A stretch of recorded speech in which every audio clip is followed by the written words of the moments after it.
Okay, I will start the class.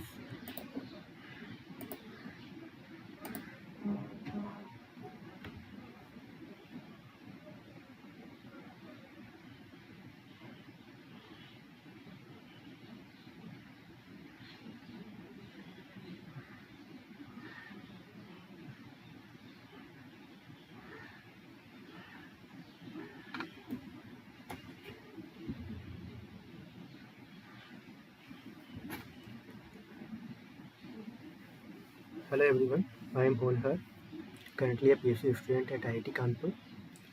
Today we will discuss the week 7 of fundamentals of supersonic and hypersonic flow. Due to some unfortunate reason, it got delayed, so we are having this session today.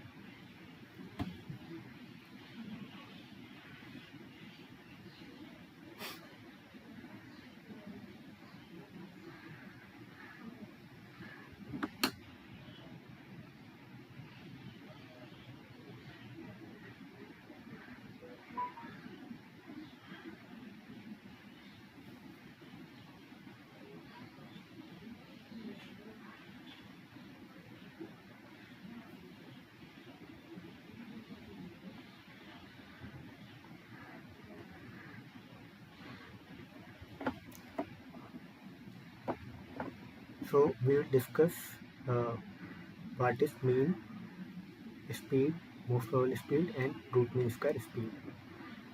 So we'll do some basic derivation of it, and after that we'll see some problem related to week 7. So what is the probability that a given molecule has the speed routine C and C plus 1? It is given by Maxwell distribution, which is given by chi C equal to 4 pi C square m upon 2 pi kt to the power 3 by 2 e to the power minus m upon 2 kt C square. First we will derive the what is most probable speed.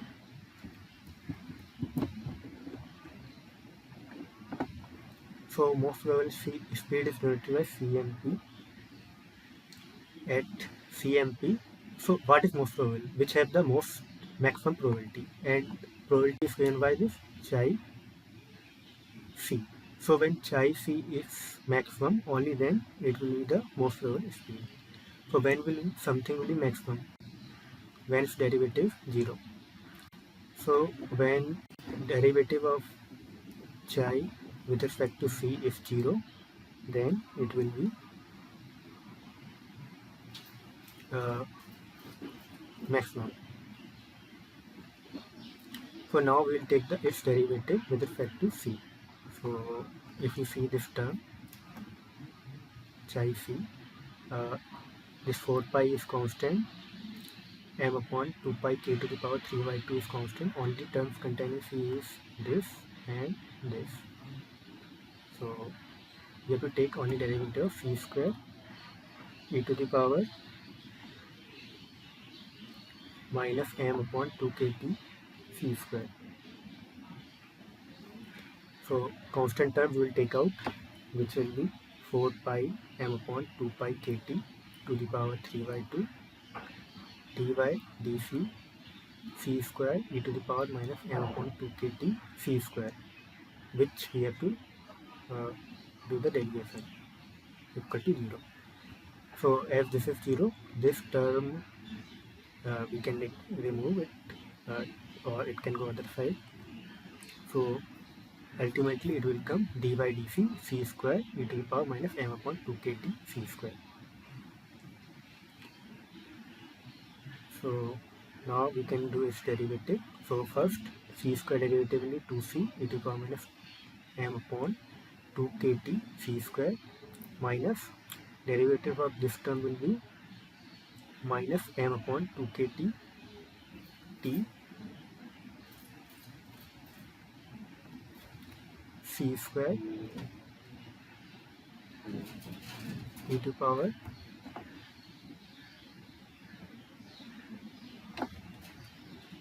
minus m upon 2 kt, and the derivative of C square will be 2C, so it will be 2C. Now if you see here, this 2c e to the power minus e to the power minus m upon 2 kt c square is constant, is same in both terms. So we can take it common. This term is common, so in both terms we can take it common. So it will come 2c e to the power minus m upon 2 kt c square into 1 minus m upon 2 kt c square. So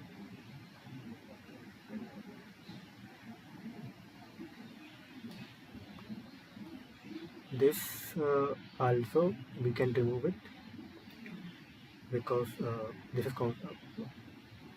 this c cannot be 0, so this term should be 0 for it to be most probable. So if this term is 0, it will become 1 equal to m upon 2 kt c square. So c square will be 2 kt upon m.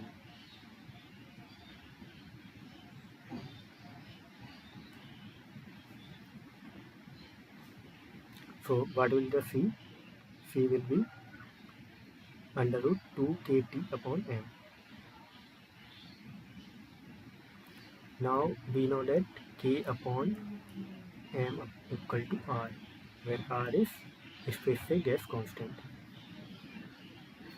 So this Cmp will be equal to under root 2 RT.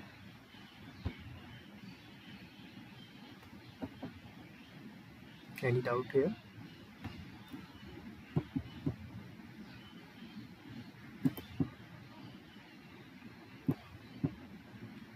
Then we'll see the what is average speed.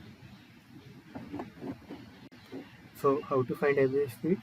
It is given by c bar, which is equal to integration 0 to infinity c chi c dc.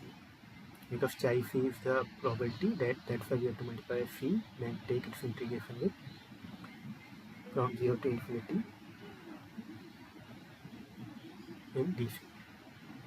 So we'll put the value of chi c, which is 4 pi c square, and after multiplication with c, it will come c cube. So it will be integration 0 to infinity 4 pi c cube m upon 2 pi kt to the power 3 by 2 into e to the power minus m upon 2 kt c square dc.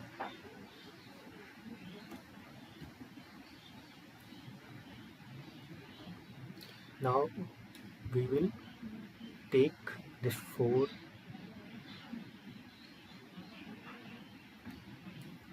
outside, and in this m upon 2 pi kt we will take only its under root outside. So under root for 4 m upon 2 pi kt to the power 1 by 2. Only this some portion of this and this 4 we are taking out, because this is constant, and so we will get integration 0 to infinity. Here we will be left with m upon 2 pi kt, and pi will cancel, so m upon 2 kt c cube e to the power minus m upon 2 kt c square, so into dc.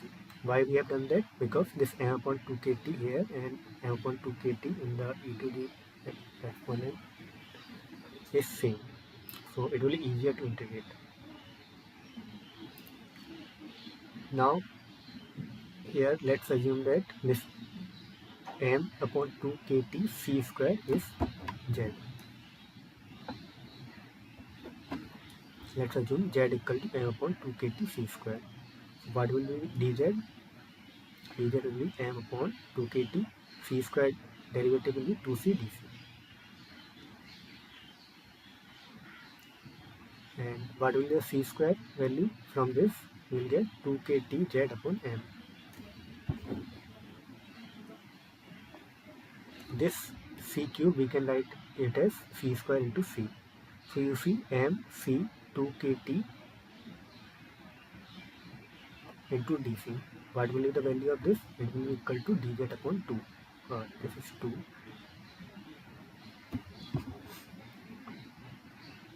and c square value will be 2kt z upon m. We will substitute this here and we will get c bar equal to 4 m upon 2 pi kt to the power 1 upon 2 integration 0 to infinity this dz upon 2 kt z upon m e to the power minus z. 2 will cancel. This kt upon m is constant, so we can take it out,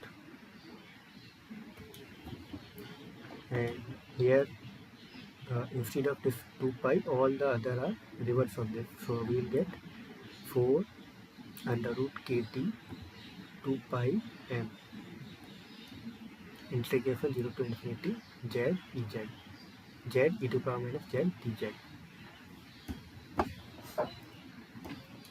This 4 also can go inside, which will become 16, and this, if we divide it by 2, it will become 8. So it will be equal to under root 8 kt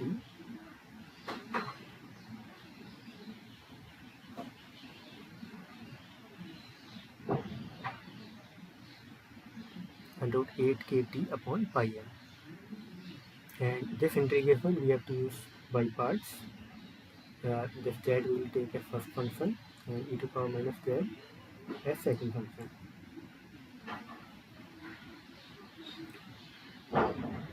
So it will be first function into integration of second function.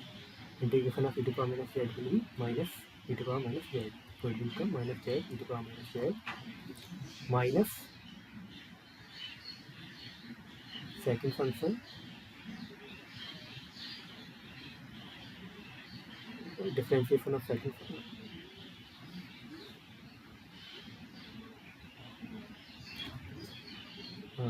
Differentiation of first function, so differentiation of z will be dz and integration of first function.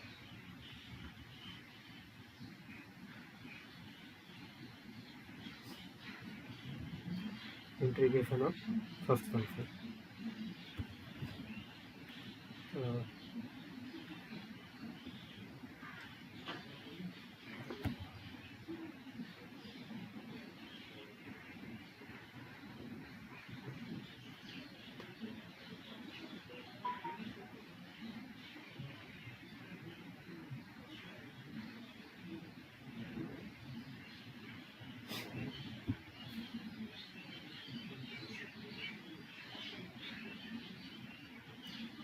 There should be minus here.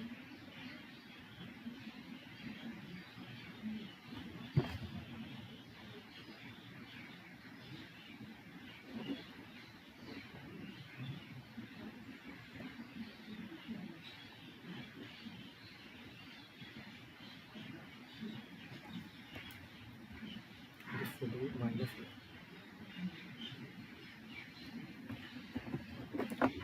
Similarly, 3 upon n will be equal to r, so it will be equal to under 8 rt upon pi, and in this z e to the power minus z, if we put the limit 0 to infinity, if we put the infinity, this term will become 0, with 0 this will become 0, so this term will be 0 ultimately, and it will be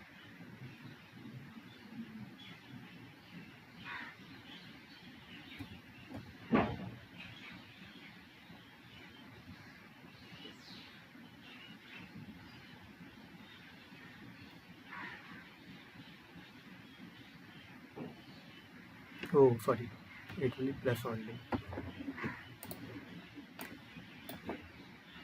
because differentiation of second function into integration of first function. Integration of this is minus e to the power minus z, so it will become plus. Then whole integration 0 to infinity e to the power minus z dz. So integration of e to the power minus z will be minus e to the power minus z 0 to infinity. If you put the limit, it will become minus 1 upon e to the power infinity plus 1 upon e to the power 0. This is 0 and this is 1.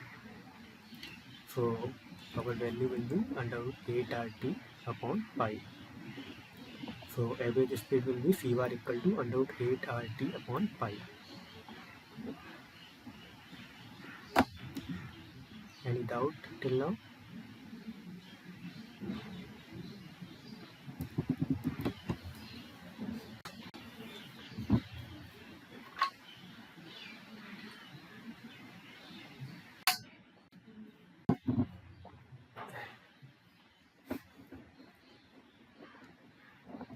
Then we'll see the root mean square speed.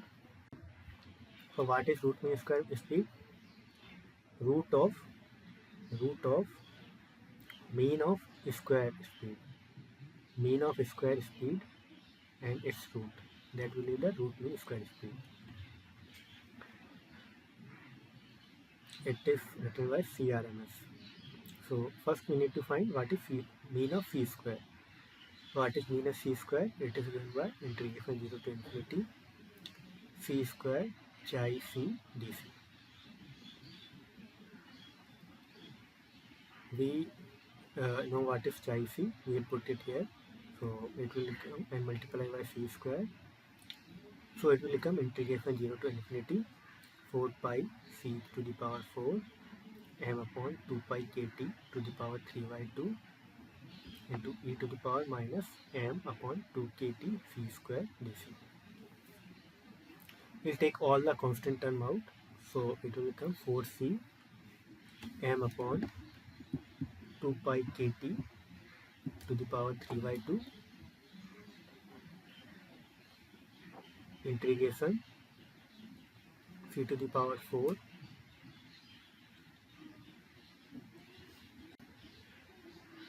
e to the power minus m upon 2 kt c square dc.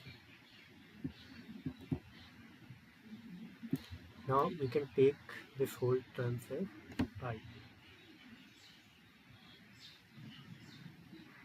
So let's say I equal to integration 0 to infinity c to the power 4 e to the power minus a c square dc. Here a is nothing but constant, which is equal to m upon 2 kt.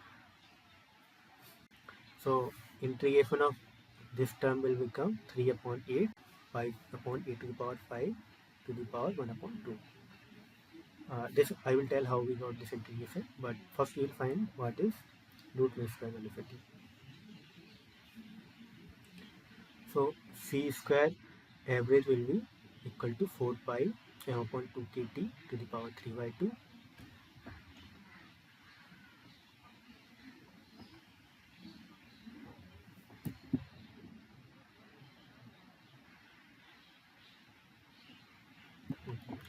this term.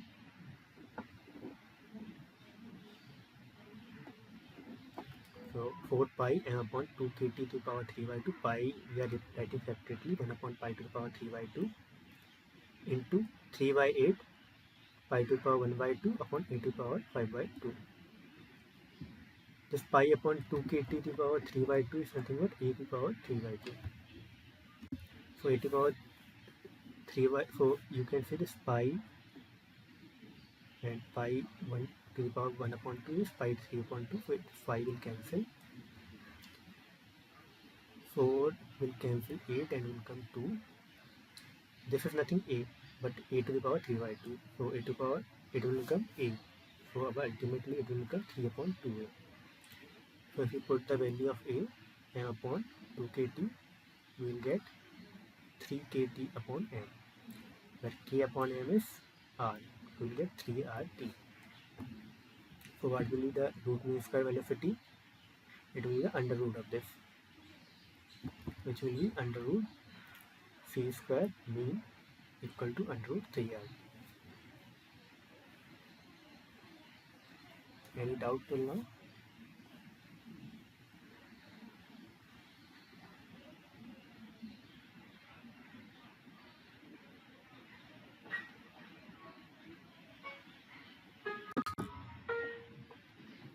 Hello. T work. What happened?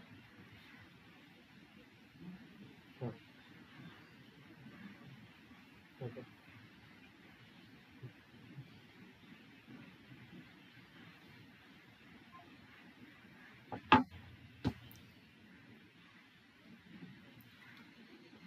Sorry for disturbance.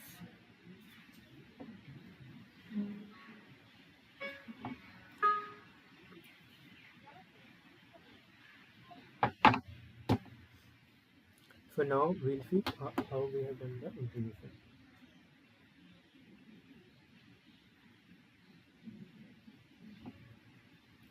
So what was the integration? integration 0 to infinity c to the power 4 e to the power minus a c square dc. We will write this as I n a, where it is n and a are integration 0 to infinity x to the power n e to the power minus a x square dx. N is the exponent of x and a was constant which we have written above. In our integration, this value of this n is 4. So I4a will be equal to integration 0 to infinity x to the power 4 e to the power minus a x square dx. So we have to find the value of I4a.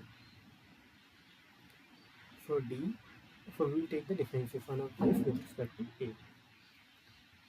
So if we take the differentiation of this with respect to a, it will be equal to integration 0 to infinity differentiation of this term with respect to a. So this x to the power n is constant, it will come out, and e to the power minus ax square will be equal to minus x square e to the power minus ax square. So it will become minus integration 0 to infinity x to the power n plus 2 e to the power minus ax square dx. So it will be equal to minus ai n plus 2a. So this is one important relation which will be used. Now if we know the value of I0 and I1, we can find all other using this relation. So first we will try to find I1a.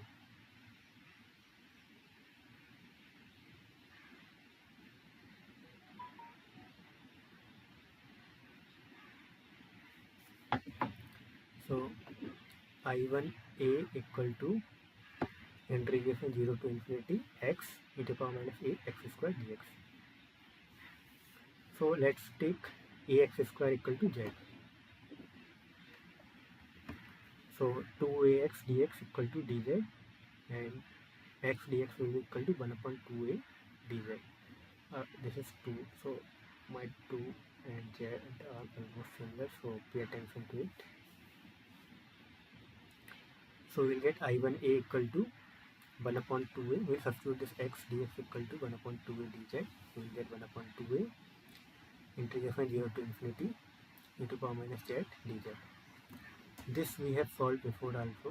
If you see e to the power minus z dz,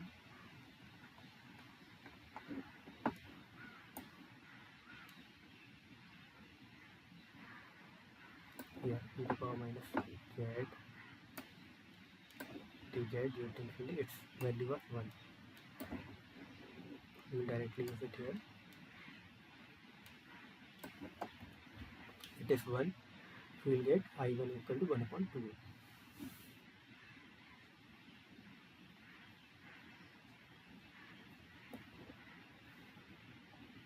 Now we will write I0a.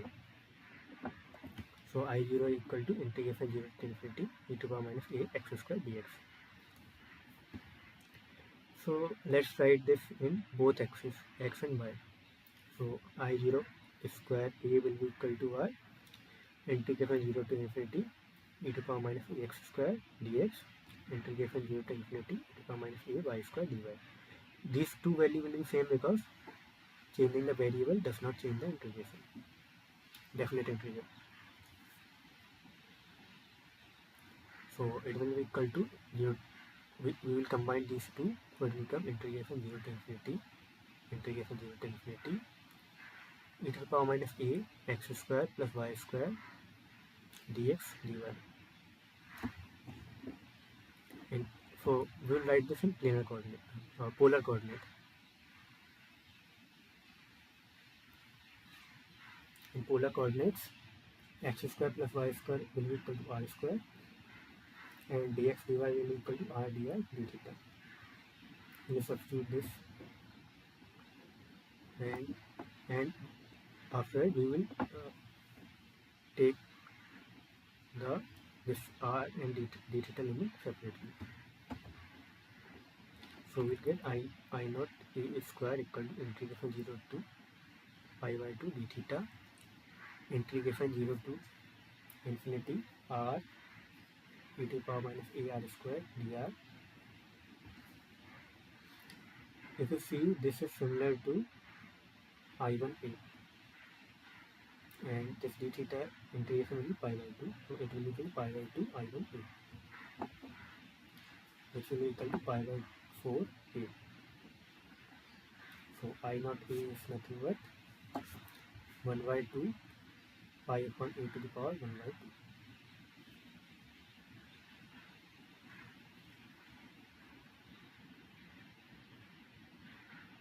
Now we can, that's why we need I1A for finding the I naught A, that's why we have found I1A first. So now we will find I2A. So I2A equal to minus d I naught A upon dA, formula before which we have derived first. So if we take the derivative of this with respect to A, we can write this term as under root pi upon 2 e to the power minus 1 by 2. Under root pi upon 2 is constant. E to the power minus 1 by 2 derivative will be with respect to A will be minus 1 by 2 e to the power minus 3 by 2. So that's why it will equal to 1 upon 4 pi e to the power a cube to the power 1 upon 2. But we need to find I for A, because that was our integration. So we'll get minus d I to A upon dA, and its derivative will be equal to 3 upon 8 pi to the power pi upon a to the power 5 under this you can write as 1 upon 4 under root pi e to the power minus 3 upon 2. So this is constant, you can take out, and this will, if the integration will be minus 3 upon 2 e to the power minus 5 upon 2, which will in line will be this value. Any doubt in here?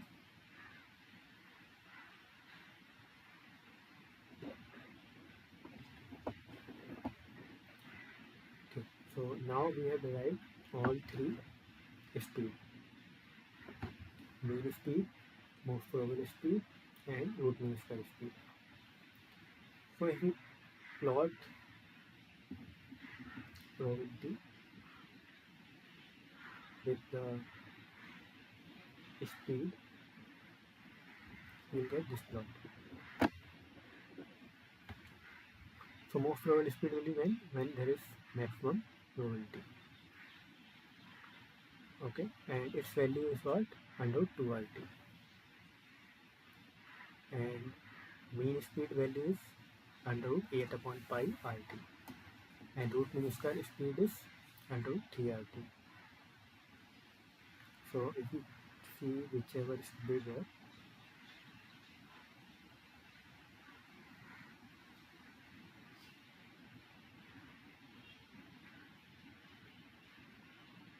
you can see 8 upon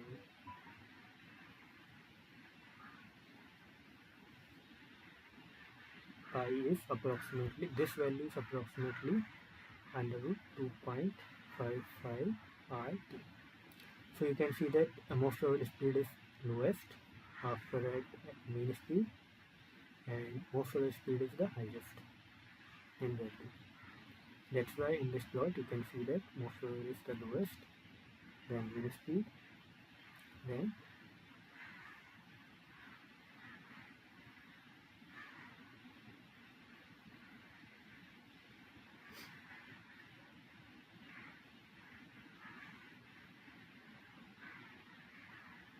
this is root mean square value.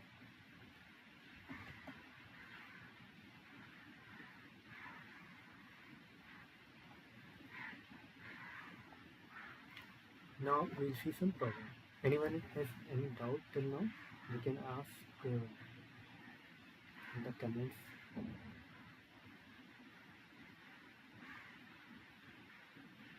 Okay, so we'll see some problem. Sonic speed A and most probable speed CMP in air is approximately related as follows. Option A equal to 0.84 CMP. Option B, CMP equal to 0.91 A. Option C, A equal to 1.71 CMP. Option D, A equal to 1.07 CMP. So what is most probable speed? It is under root 2 RT. And what is sonic speed? It is equal to under root gamma RT. So if you take the ratio of these two, A upon CMP, it will be equal to under root gamma upon 2. Generally, gamma for air is 1.4. So if we take the value of 1.4, it will be under root 1.4 upon 2, which will be equal to under root 0.7. If we take the under root of 0.7, it will be equal to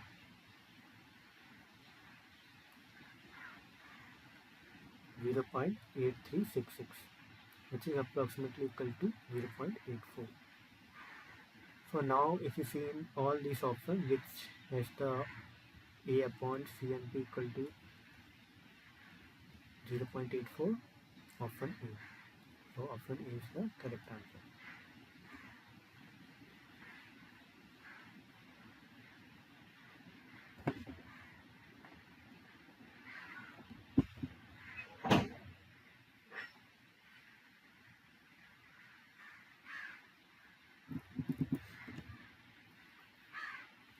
Now we'll see the different question. The single particle collision frequency is given as 2 into 10 to the power 16 collisions per second. When the pressure and temperature are both increased by a factor of 4, what is collision frequency? How to solve this problem?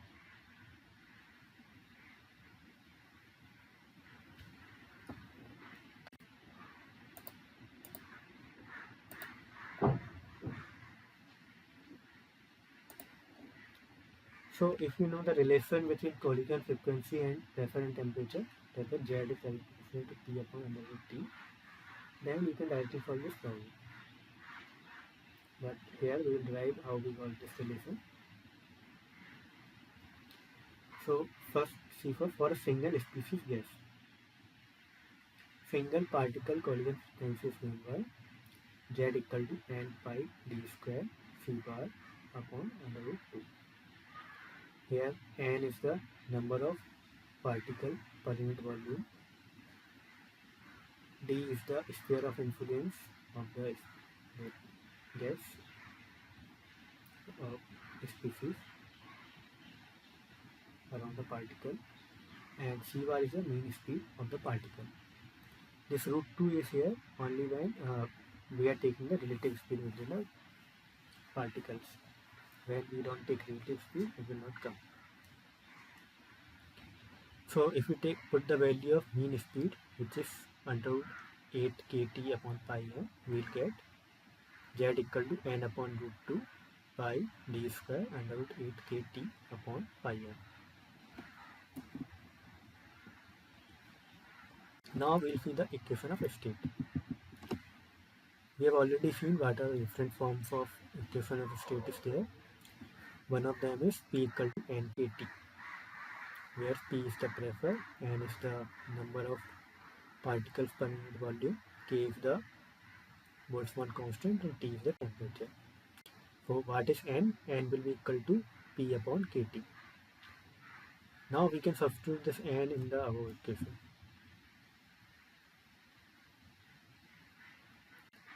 Here, this n we can substitute. So if we substitute this n, we will get z equal to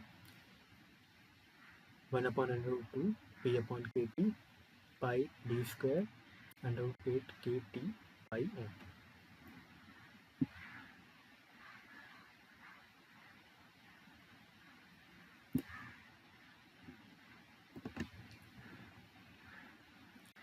Now this kt we can take it inside under root 2 also, and this pi also. So we will get inside the under root 8 pi square k t e under root t, we can take it separately, 8 pi square under root 2 pi m k square. This t we not is not taking up inside. So pi 1 pi will cancel the 1 pi, k will cancel 1 k, and 2 will divide the 8 will come under root 4 pi upon mk. D square will remain same, and it it will p will remain same, and the t will come 1 upon under root t.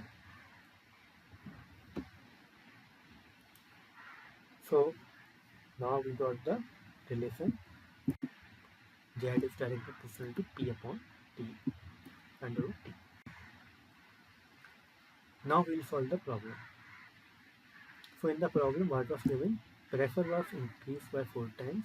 That's initial pressure and temperature was T1 T1. Next pressure was increased 4 times, so P2 equal to 4 T1. Temperature was also increased 4 times, so T2 equal to 4 T1. So Z2 upon Z1 equal to P2 upon P1 from this relation. Z2 upon Z1 equal to P2 upon P1 under root T1 upon T2. So P2 upon P1 is what? 4. And T2 upon T1 is also 4, so we will get Z2 upon Z1 equal to 4 upon under root 4, which is nothing but 2. So Z2 will be twice of the Z1. What was the Z1 value?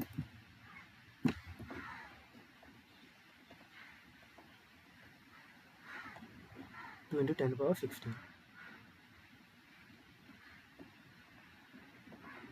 So we will get Z2 equal to 4 into 10 power 16 coordinates per second. Any doubt in this problem?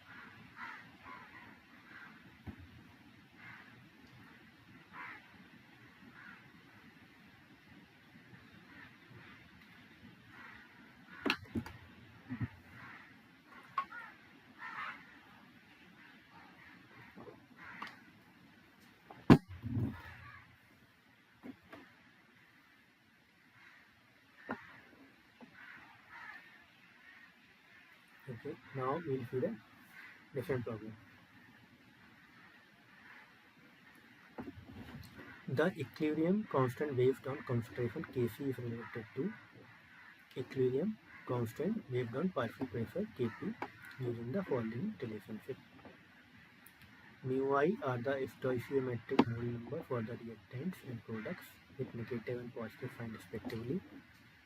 R is the universal gas constant. A equal to Kc equal to under root Kp to the power sigma I mu I. Option B, Kc equal to 1 upon RT, Kp to the power sigma I mu I.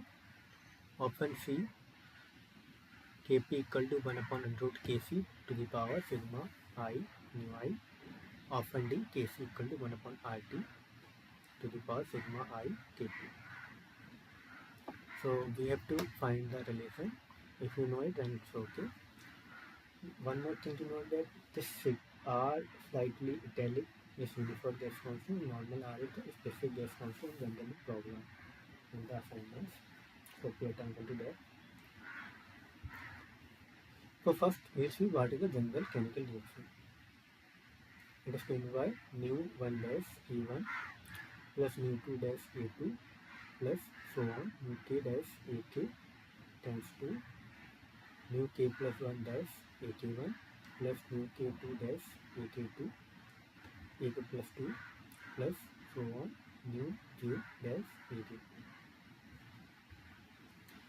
Sigma. So here this A1, A2 to AK are reactants, and AK plus 1, AK plus 2 to AJ are product. Now we'll take all these reactants to product side.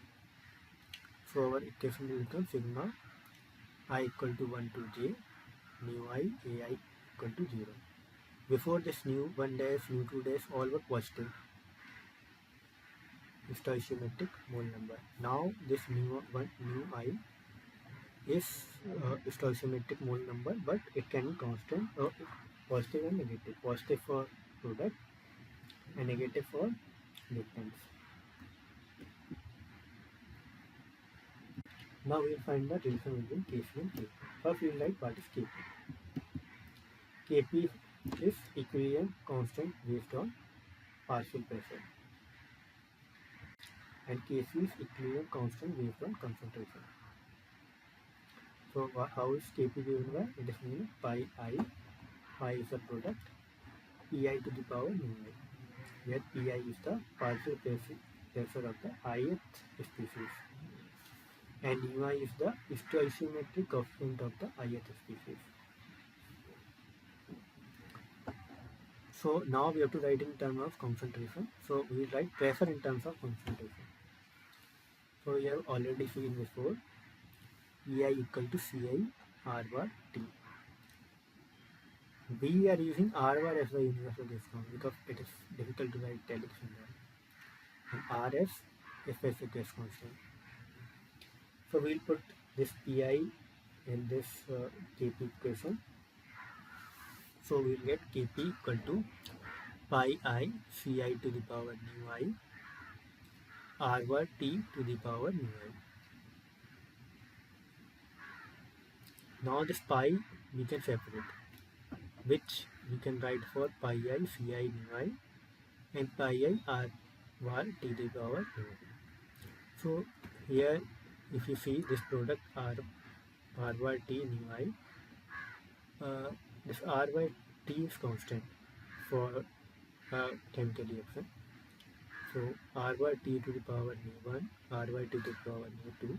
So you can combine this all exponent, so we will get R by T to the power mu1 plus mu2 to mu j, which will be nothing but R by T to the power sigma mu j, mu I.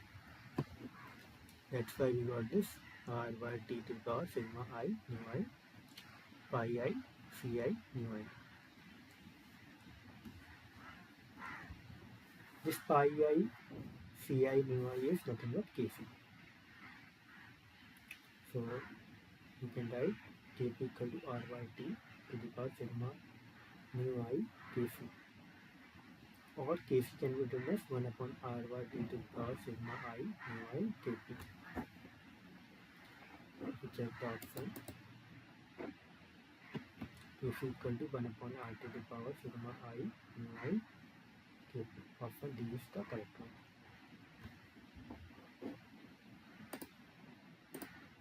Any doubt?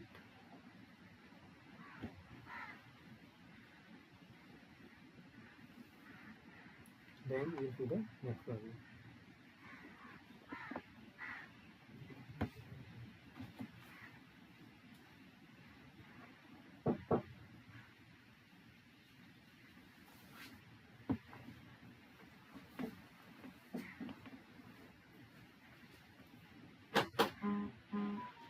My class is going.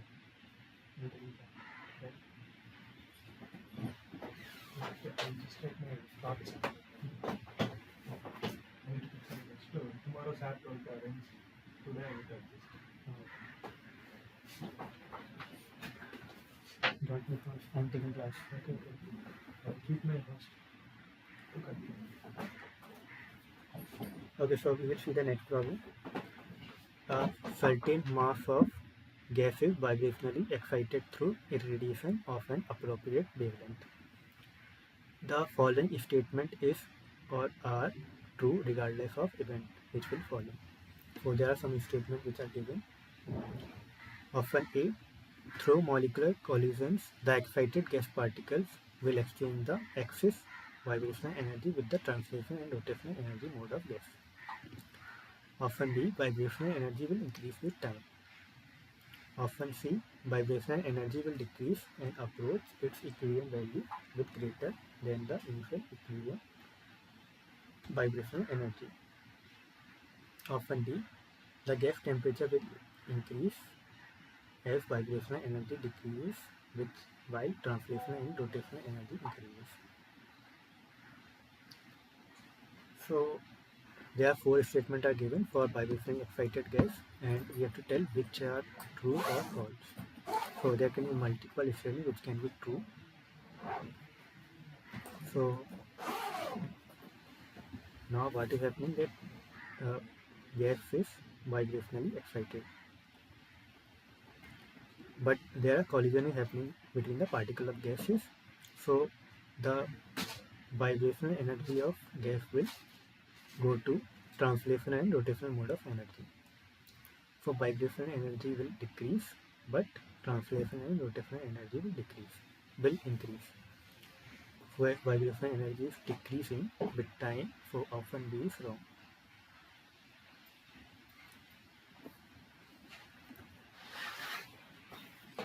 Now option A is written that through molecular collision with excited gas, particle will exchange the excess vibrational energy with translation and rotational energy modes of gas, which I told just now that due to the collision, the vibrational energy will decrease while translation and rotational energy will decrease. So energy between modes will exchange. So option A is the true one.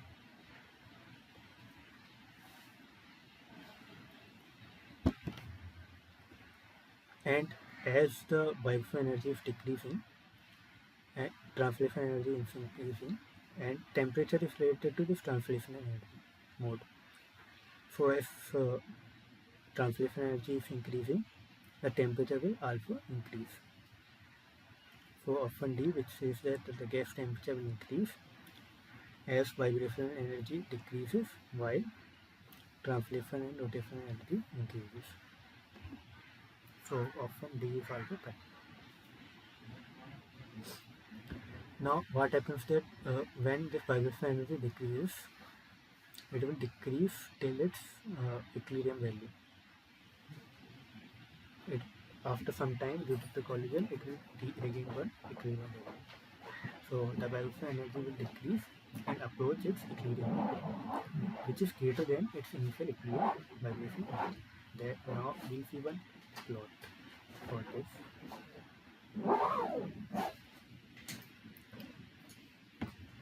So in this one, the vibrational energy is plotted with time. So this plot is for vibrational energy for non-equilibrium flow, which is given by non-equilibrium vibrational energy. So it is given by d E vibrational upon dt equal to 1 upon tau, where is tau is the vibrational relaxation time, e to the power eq v vibrational minus e vibrational.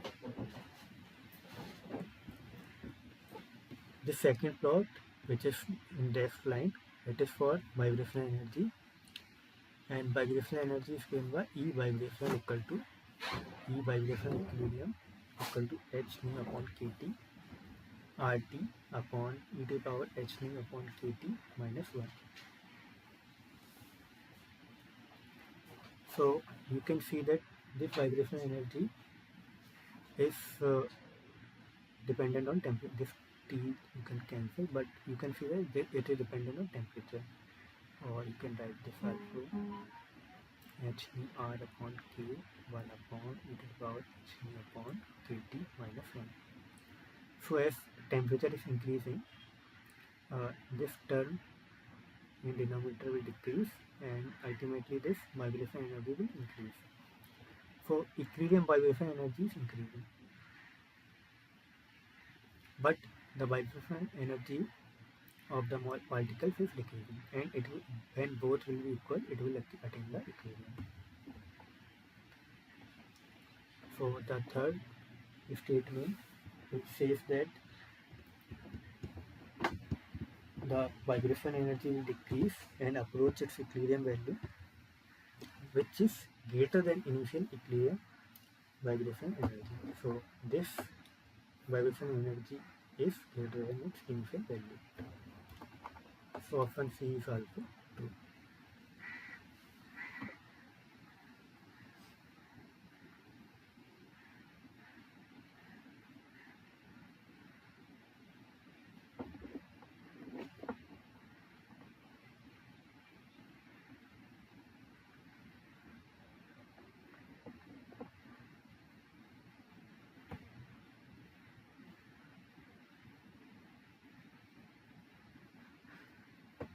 Any doubt in that last problem?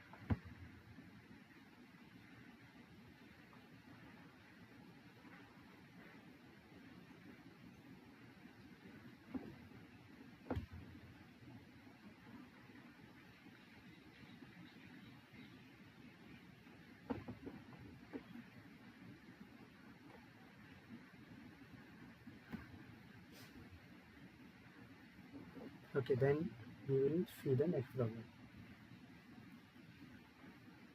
It is a very simple problem.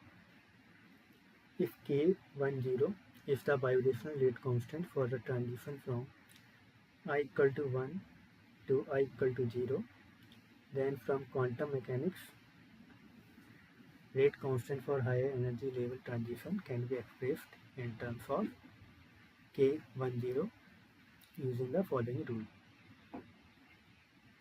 Ki I minus 1 equal to I K10. Using this rule, the value of K43 upon K32 is given by A8 upon 3, B7 upon 3, C4 upon 3, D2 upon 3.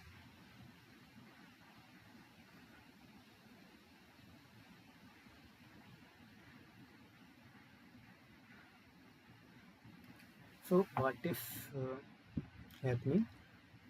This K10 is constant for 1 to 0. So let's say there are two energy level I and I minus 1.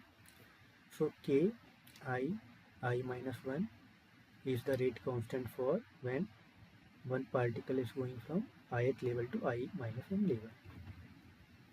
So from the quantum mechanics, the value of this can be given by I K10 in terms of transition from level 1 to 0. So now in the problem, we have to find K43 and K32. So K43 can be given by 4 K10 and K32 can be given by 3 K10. So the ratio of both will be K43 upon K32 equal to 4 by 3, which is option C.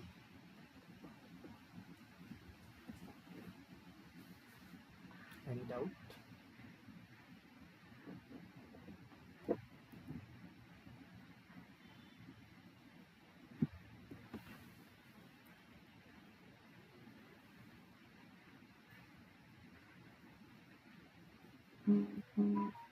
So next is simple theoretical problem.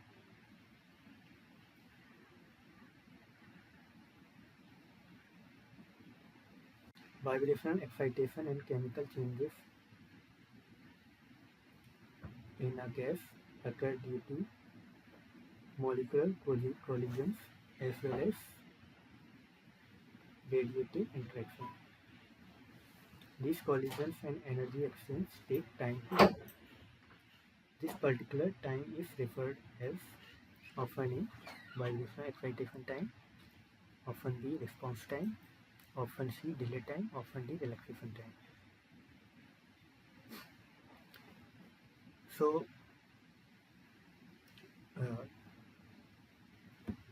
when we started increasing the temperature, let's say, so first translational mode get excited, then rotational mode get excited, then only vibrational excitation occur. So these excitation occur only due to the collision and energy exchange. So it takes some time to happen. So this time is called the relaxation time.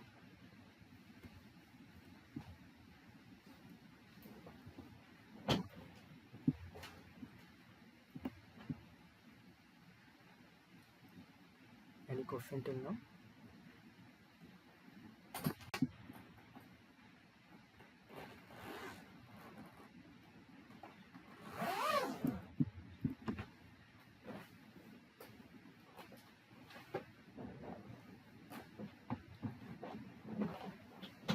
Okay, then we will see some about vibration non-equilibrium.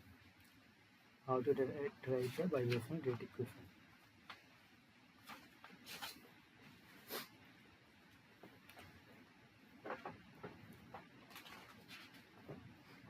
Let's say we have one diatomic molecule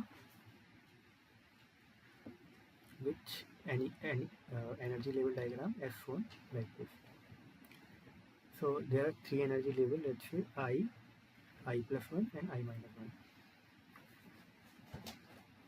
So we will see, let's say this ith energy level, the particle from ith energy level can go to I plus 1 energy level or I minus 1 energy level due to the collision.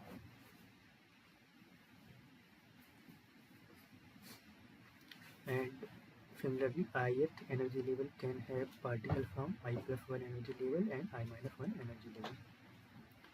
So when particles have collision, they can transfer their some energy to other particle and it can jump up or jump down from its current level.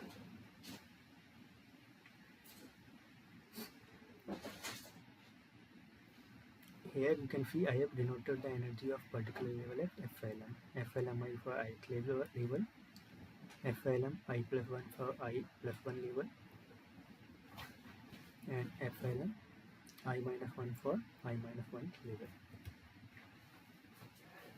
It is 0 point energy because energy for a particular level is given by epsilon I dash equal to h mu I plus 1 by 2. And if you put the value of I equal to 0, we will get the zeroth level energy, which is epsilon 0 h mu upon 2.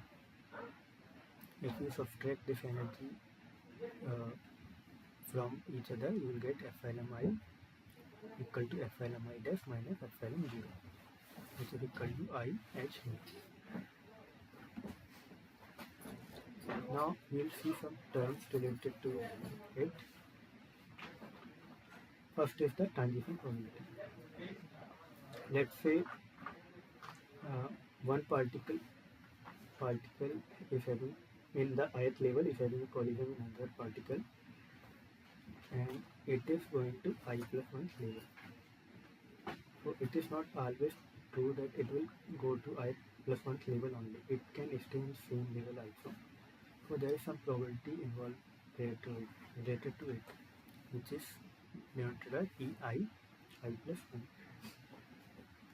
So this is the probability that a molecule in the ith level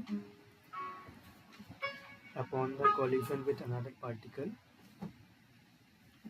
will jump to I plus 1 level.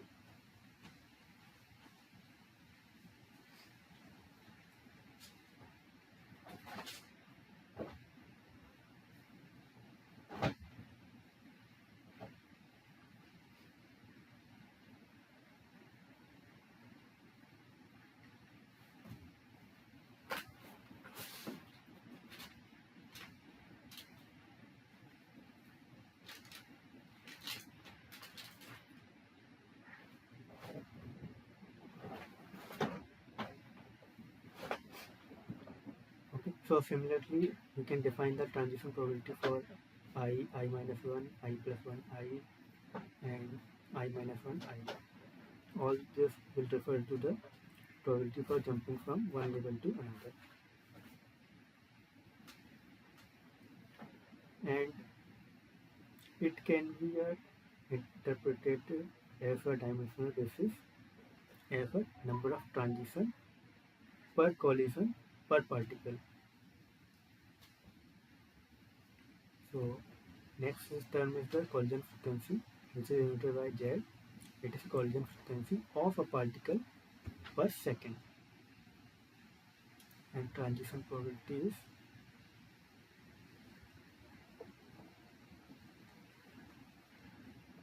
number of transitions per collision per particle.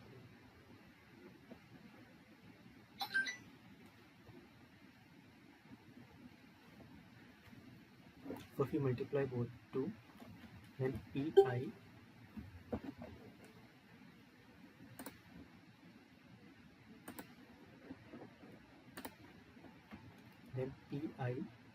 I plus 1 Z is what? It is number of transition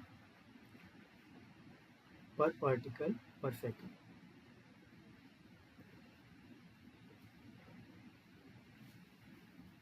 if we multiply it by ni, number of particles in ith level, we'll get pi I plus 1 z ni, which is number of transition per second. Here ni is the number of particles in the ith level. So let's say this is the number of transition per second. It means that this number of particles are going from ith level to I plus 1 level. So if you want to, let's say, find the rate of change of particles in ith level, which is given by dni upon dt. How will you find? If you see this diagram, from ith level, particle can come two ways. One from I plus 1 level and one from I minus 1 level. And it can leave two ways, one in I plus 1 level, one in I minus 1 level. So for rate of increase will be given by p I plus 1 I z and I plus 1, because it is coming from I plus 1 level, and plus p I minus 1 I z and I minus 1. These are the number of particles which are coming from n I minus 1 level. So this is rate of increase of ni, these two combined. Now the particles are leaving two ways, one which are leaving to I plus 1 level, other which is leaving to I minus 1 level. So leaving to I plus 1 level is given minus pi I plus 1 z ni, and leaving to I minus 1 level is given p I minus 1 z ni. These two combined are rate of decrease of ni. Now we can combine this if p I plus 1 I z I2 together with k I plus 1 I, which is called as vibrational rate constant. So now we can write this whole equation in terms of vibrational rate constant, which is nothing but dni upon dt k I plus 1 I and I plus 1 plus k I minus 1 I and I minus 1 minus k I plus 1 and I minus k I minus 1 and I. So this equation is called the master equation of vibration relaxation.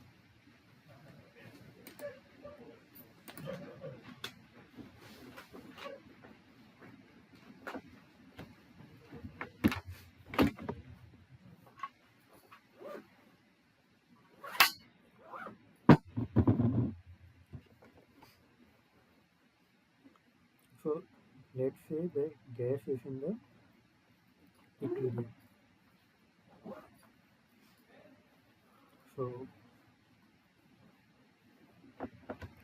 from the equilibrium relation we know that ni star upon ni minus 1 star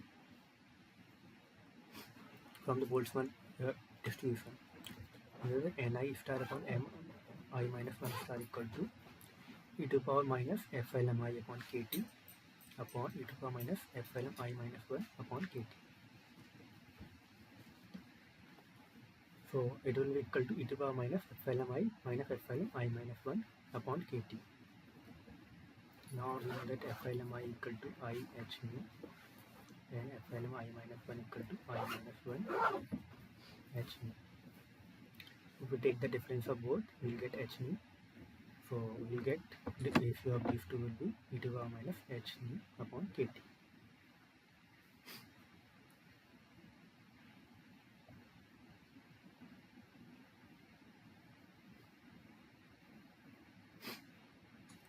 So now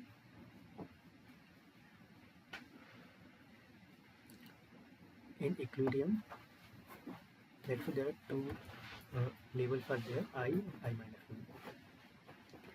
So from ith level, particles are going to I minus 1, and from I minus 1, particles are going to ith level. So in equilibrium, these two rates will be equal. The number of particles which are going to I minus 1 level is equal to number of particles which are coming to ith level.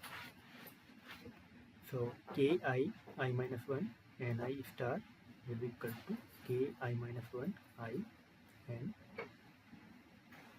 I minus 1 star. So ki minus 1 I.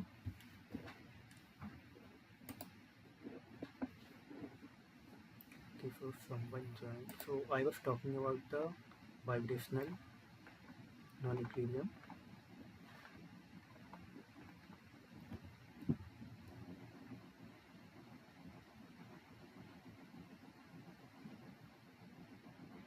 I was deriving the equation for vibrational rate equation.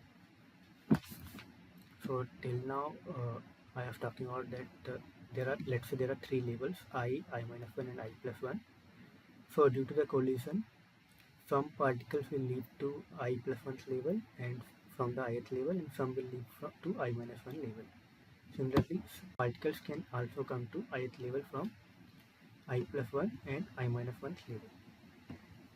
But it depends on the transition probability, on the transition probability, how many particles will come from which level.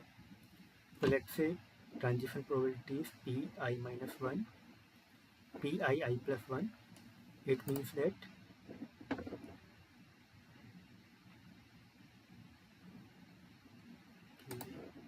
one left, so no need to explain again.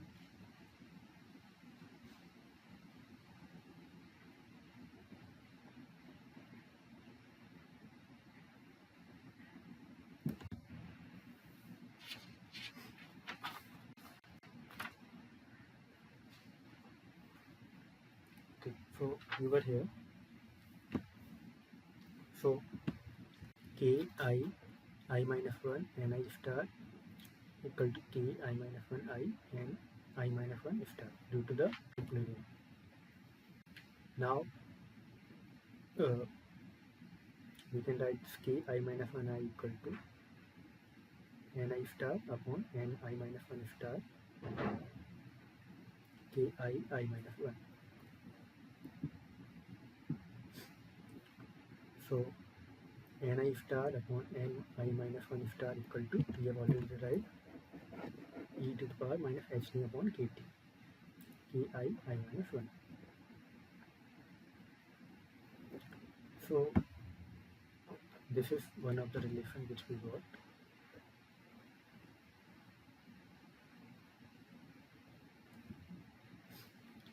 Now there is also one more relation from the quantum mechanics which shows that rate constant of high energy levels can be written in terms of transition from I equal to 1 to 0.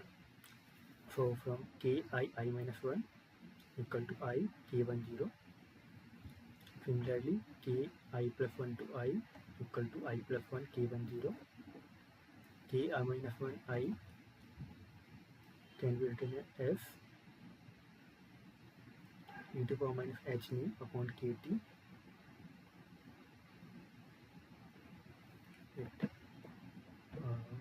Ki minus 1 I is equal to, from this relation, e to the power minus h nu upon kt Ki minus 1. So Ki minus 1 equal to I K1 0. Like this we got this relation. And Ki plus 1 equal to e to the power minus h nu upon kt Ki plus 1 I, which is equal to I plus 1 K1 0. So now you can see all the rate constant we got in terms of K1 0. So now we can substitute all these in the above equation, master equation. So if we substitute the value of rate constant,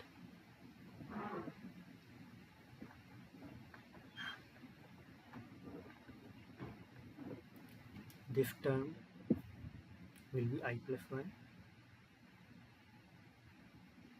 K1 0. This will be I K1 0. This will be e to the power minus h nu upon kt I K1 0. This will be e to the power minus h nu upon kt I plus 1 k1 0. So if we substitute it, we will get dni upon dt equal to I plus 1 k1 0 ni plus 1 plus e to the power minus h nu upon kt I k1 0 ni minus 1 minus I k1 0 ni minus e to the power minus h nu upon kt I plus 1 k1 0 ni. Need to pay attention that these are not an equilibrium. Equilibrium we have used only to find the relation between the rate constant. Now in all these equations we can take the k1 0 as constant. So we'll get k1 0 minus I and 1. This we got from here minus I and 1. I plus 1 and plus 1 plus here in these two terms we can take the constant e to the power minus h nu upon kt minus I plus 1 ni plus I ni minus 1.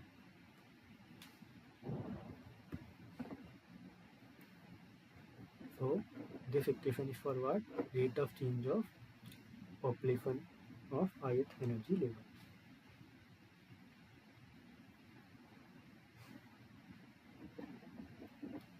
But instead of population we want to know what happens to the energy. So how is the vibration energy is given by e to the power E vibration equal to sigma I equal to 1 to infinity epsilon I ni,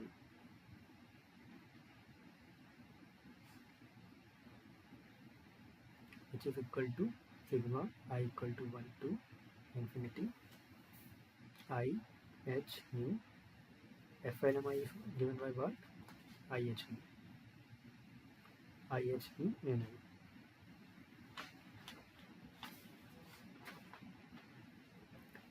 Now if we take the rate of change of vibration energy, so d e vibration upon dt, here also we can take h nu as constant. We will get h nu sigma I equal to 1 to infinity I ni. Now if we take the derivative of e vibration, so we will get d e vibration upon dt equal to h nu sigma I equal to 1 to infinity sigma I dni upon dt. Now we can put what we found for dni.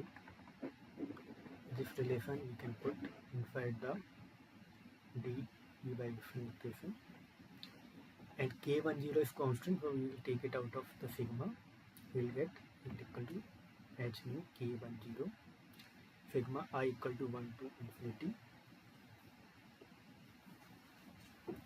minus I square ni plus I plus 1 ni plus 1 plus h e to the power minus h nu upon kt minus I plus 1 ni plus I square ni minus 1.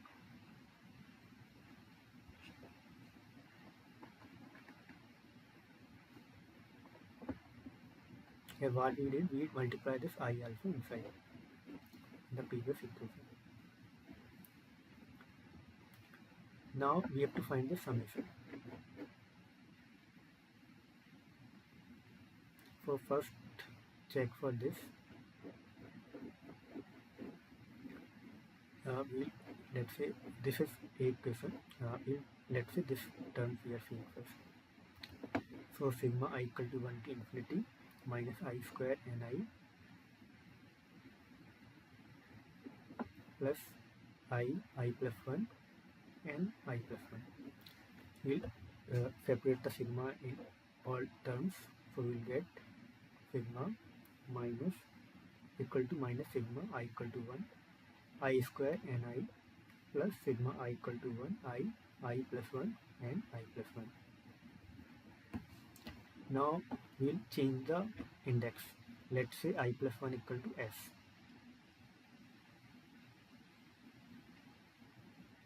So if I plus 1 is equal to s, then I will be equal to s minus 1. So if I equal to 1, then s equal to will be 2. So let's write it again. So it will equal to sigma minus sigma I equal to 1 to infinity I square n I. This term is same as before.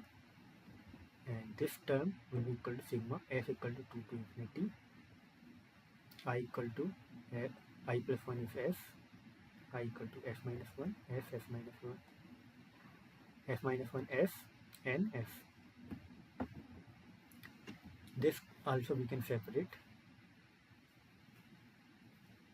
and this we can write from, if we put I equal to 1 here, we will get minus n1. You can write this minus n1 minus sigma I equal to 2 to infinity I square ni. This we can separate, sigma s equal to 2 to infinity s square ns minus sigma f equal to 2 to infinity s ns. These two you see same, both are same, only difference is the index. So these you can cancel, and here minus ns you can take it inside, because if we put n equal to 1 here, s equal to 1 here, we can get minus ns n1. So you can write it as equal to minus sigma I equal to 1 to infinity I n. Or you can take it from 0 also, because if you put I equal to 0, it does not have any effect.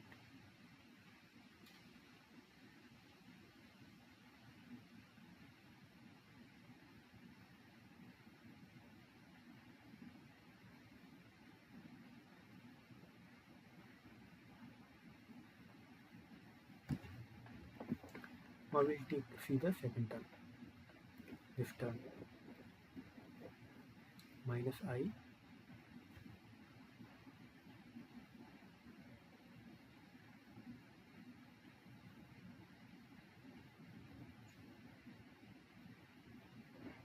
minus I plus 1 and I plus I square and I minus 1.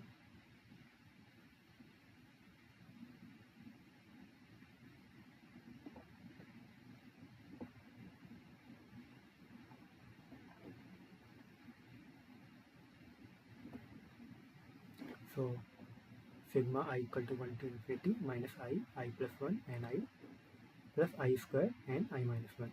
So we'll separate the sigma in both terms. It will equal to minus sigma I equal to 1 to infinity I plus 1 and I plus sigma I equal to 1 to infinity I square and minus 1. Now as this term is I minus 1, so we'll also take I equal to s minus 1. So if we put I equal to 1, s will be equal to 2. So this term will become minus sigma f equal to 2 to infinity f minus 1 into s and s minus 1, plus this also we will write for we will separate the 1 separately. So we will get, we put I equal to 1 equal to n0, so it will become sigma I equal to 2 to infinity I square and I minus 1 plus n0. If you put this separately, sigma, if you put the separately for two terms of this, we will get minus sigma f equal to 2 to infinity s square and s minus 1 plus sigma f equal to 2 to infinity s and s minus 1 plus these two terms. So these, if you see, s square s minus 1, s square and s minus 1, I square and I minus 1, both are same, and it is also starting from f equal to 2, a equal to 2. So these two can cancel, and here if you put f equal to 1, we can get this and 0. So we can combine these two and we can get it as sigma f equal to 1 to infinity s and s minus 1, and s minus 1 again we can keep I. So we can get again sigma I equal to 0 to infinity I plus 1 and I.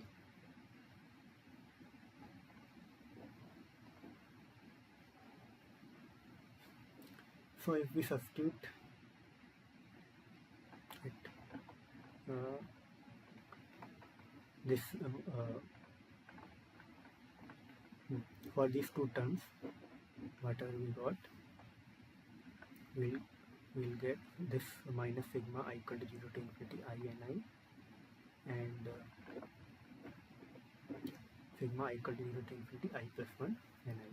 Sigma we are keeping outside, so we'll get d e vibrational upon dt equal to h mu k10 sigma I equal to 0 to infinity minus I n I plus e to the power minus h mu upon kt I plus 1 n I.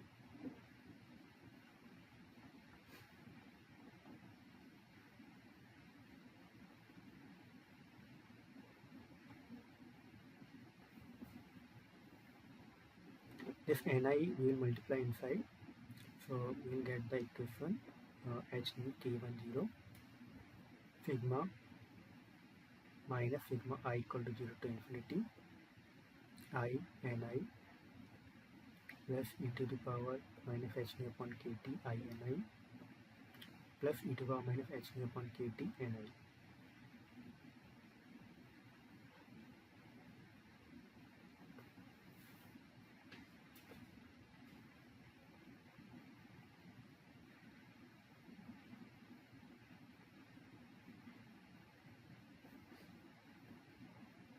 Now this term, if we take the sigma for this term, this e to the power minus h nu upon kt is constant.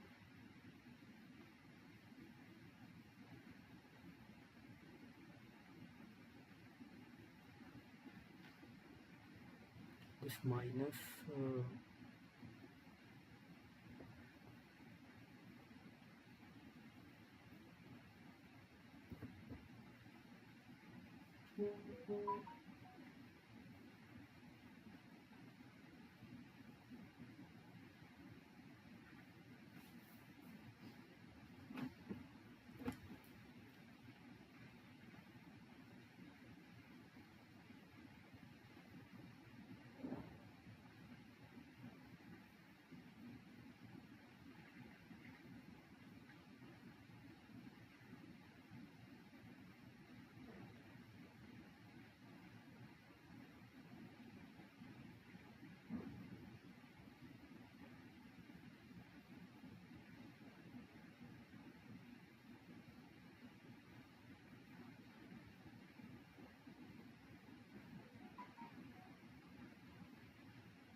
okay, so this minus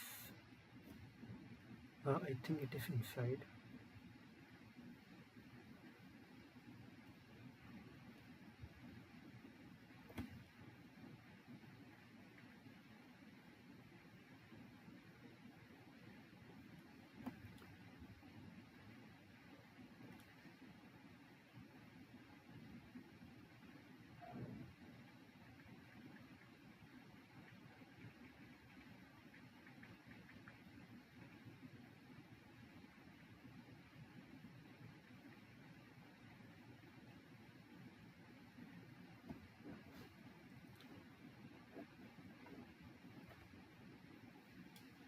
So this we will take it inside sigma, so it will become h mu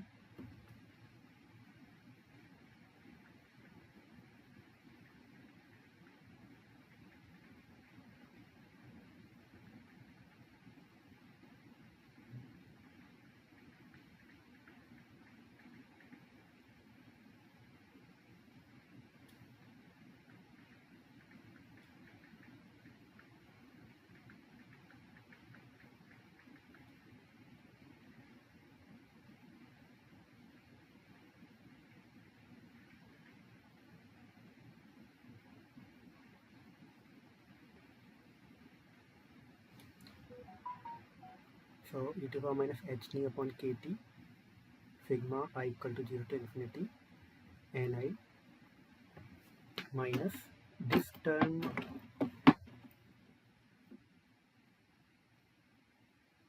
we can take sigma I ni constant.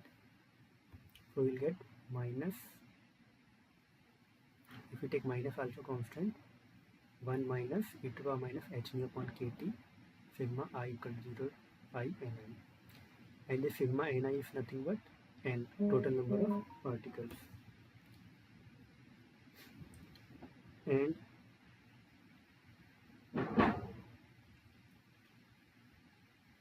if we see it from before,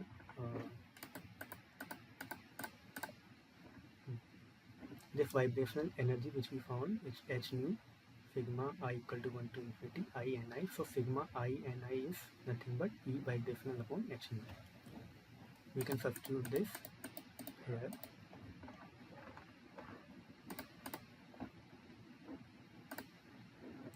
So d E vibrational upon dt equal to k10 h nu n e to the power minus h nu upon kt minus 1 minus e to the power minus h nu upon kt E vibrational, and h nu is multiplied inside, so this h nu will not be here in the denominator here. Now if we take the 1 minus e to the power minus h nu upon kt common, we will get k10 1 minus e to the power minus h nu upon kt h nu n e to the power minus h nu upon kt upon 1 minus e to the power minus h nu upon kt minus E vibrational. So here if we can write this also as, if we this e to the power minus h nu upon kt, if we write it as 1 upon e to the power h nu upon kt, we will get k10 1 minus e to the power minus h nu upon kt h nu n upon e to the power h nu upon kt minus 1 minus E vibration. Now this term h nu upon kt into nkt upon e to the power h nu upon kt minus 1. One thing, this vibration energy will not change if it is already in the equilibrium. So this term will become 0. So vibrational energy E vibration will be equal to h nu n upon e to the power h nu upon kt minus 1. So this h nu upon, let's say we are multiplying it by kt and divided by kt upon e to the power h nu upon kt minus 1 equal to h nu upon kt. This nkt is what? RT upon e to the power h nu upon kt minus 1. This is nothing but equilibrium vibrational energy. Because of equilibrium, this term will be 0. And we can write tau as 1 upon k10 1 minus e to the power minus h nu upon kt. For d E vibration upon dt equal to E equilibrium vibration minus E vibration upon tau, which is nothing but vibrational rate equation. Any doubt till now?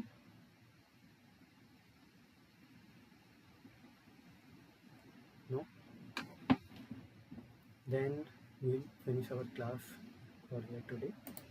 If you have any doubt, you can ask in the message or in the comments, and we will meet on Tuesday. Thanks.